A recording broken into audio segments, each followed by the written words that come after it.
chairs by accident, actually. I went to UC Berkeley for undergrad, and when I was an undergrad, I was always shopping for vintage clothes, and I started finding really cool vintage furniture pieces.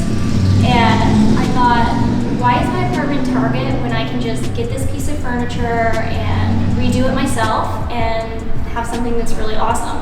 So I started slowly buying things from like Goodwill and just random secondhand shops and redoing them. And then I realized I could sell them and make money.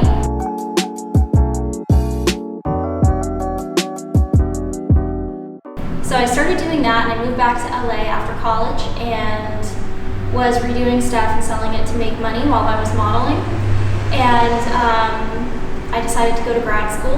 Went to grad school for something completely unrelated, and grad school, I say, is what really pushed me into working in design and furniture, because I started selling more and writing a blog called Roadside Rehab.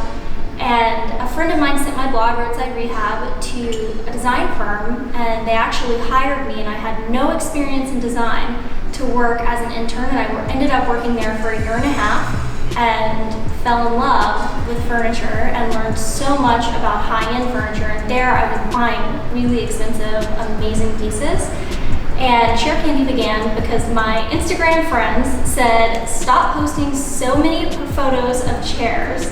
We're so sick of seeing them. So I just started an account and thought about it at dinner one night and said, you know, chairs are like my candy, and I started Chair Candy. And the following just grew, and I couldn't believe it because it's such a niche market, chair lovers. Well, I have a very open schedule.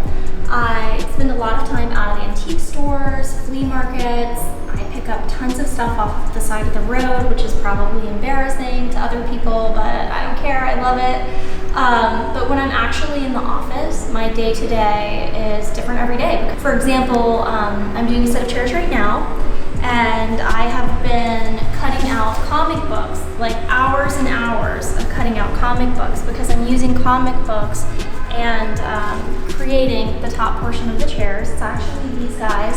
They're 1950s chrome dining chairs, and this is what the cutout comic books end up looking like. I haven't done the top coat yet to epoxy it to like really lock it in, but you can get the vibe.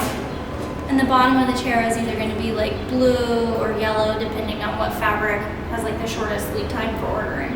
This is my favorite chair. It is a Chinese Yumu chair, and I often use it when I need a break or I want to meditate and get some inspiration. My husband calls it the torture chair because it's so small and hard, but it's my perfect size, and it's also great to hold a book and read a book. It's really good for your neck. It's ergonomic. These are a project that I recently finished.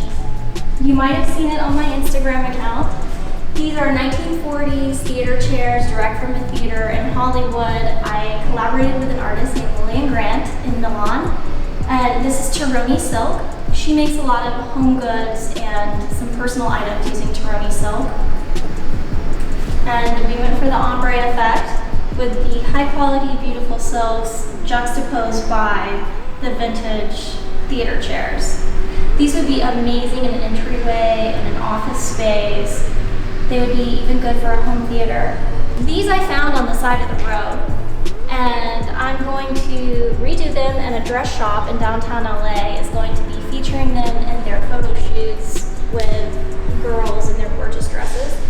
These, I think I'll probably end up redoing the front in velvet also, but I'm going to use the Tironi silks on the back because there's a beautiful fabric panel in the back. And I think it's just a really good opportunity to showcase their beautiful silk. So I would say that I have challenges twofold. One, I still do a lot of buying for clients, finding high-end, hard to find things. Like, I'm like a detective. I'm really good at finding anything that, like, I've had people laugh at me and say, good luck trying, and I found it in a few days. My challenge with that is, one, finding it, and two, clients are always like, why is it so expensive? And I'm like, I just spent a week finding it. It's going to be an expensive piece because it's rare and it's hard to find. But my typical client is usually like a young family or an actor or actress I'm moving more toward a millennial clientele, where I was previously working with high-end clientele that were working with designers because I was procuring really expensive, crazy, interesting items. I think that the millennial clientele is more interested in conservation and having something that is completely unique. And when you buy something from me, there's not going to be anything exactly like it. So that's what attracts a lot of my clientele. These are my Torino silk samples. They have all different kinds of silk, all different colors. I actually put this up in my office because I love the rainbow effect. I love rainbow anything. It makes me feel happy and inspired to see it, and reminds me of one of my best friends who is my collaborator on the benches. And this is my supply caddy. I have all kinds of paints and photography gear for when I'm taking photos of my stuff. I'd say that my life hacks for decorating furniture are, 1, good bones are so important. Like if you find a piece, if it's rickety, it doesn't matter if it has good bones. You can use wood glue. You can screw it together. Gorilla Glue is your friend. Number 2, don't give up. Like, you might think that your piece is not turning out the way that you wanted it to turn out, but don't just abandon your project. Don't create more waste. You can just keep working on it and you might be inspired. For example, I did a dining table once and I thought that it was just a disaster. I ended up just putting an extra coat of wood stain on it and it was gorgeous. And number 3 is do what you want. You don't have to do what someone would think is like the typical idea for what a piece of furniture should look like. If you want a hot pink chair, get some spray paint and make a hot pink chair.